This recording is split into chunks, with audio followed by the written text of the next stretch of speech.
Winnipeg, Manitoba's public sector unions lost a bid Friday for a temporary court injunction against a provincial government bill that would freeze wages for 110,000 workers.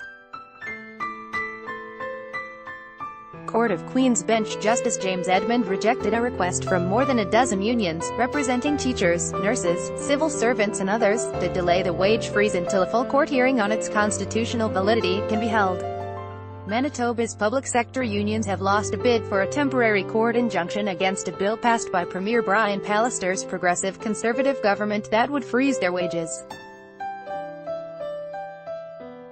A Court of Queen's Bench justice has rejected the union's request for an injunction to halt the proposed law until a constitutional challenge can be heard at a later date. Justin Tang, the Canadian Press file photo, courts will rarely order that laws that Parliament or the legislature have duly enacted for the public good will not operate or be enforceable in advance of a full constitutional review, Edmund wrote in his 50-page ruling. I am not satisfied that this is one of those clear cases of a charter violation, where an interlocutory injunction or stay should be granted pending a trial on the constitutionality of the bill. The legislation would impose a 2-year wage freeze across the public sector as each collective agreement expired. That would be followed by a 0.75% pay increase in the third year and 1% in the fourth. Article continued below. The bill was passed by the legislature more than a year ago, but the progressive conservative government has yet to declare it in effect. Still, union leaders say it has affected contract talks because government and public agency negotiators have used it as a guideline.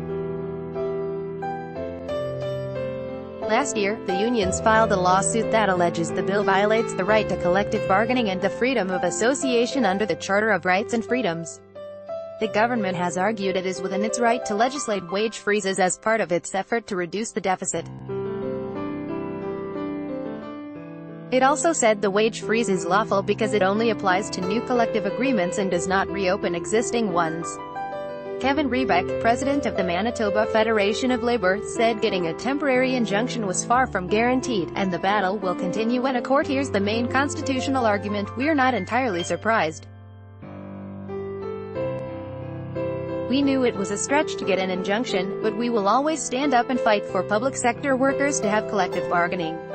Rebeck said Friday, we are pleased with the decision and look forward to ongoing collective bargaining in the public sector.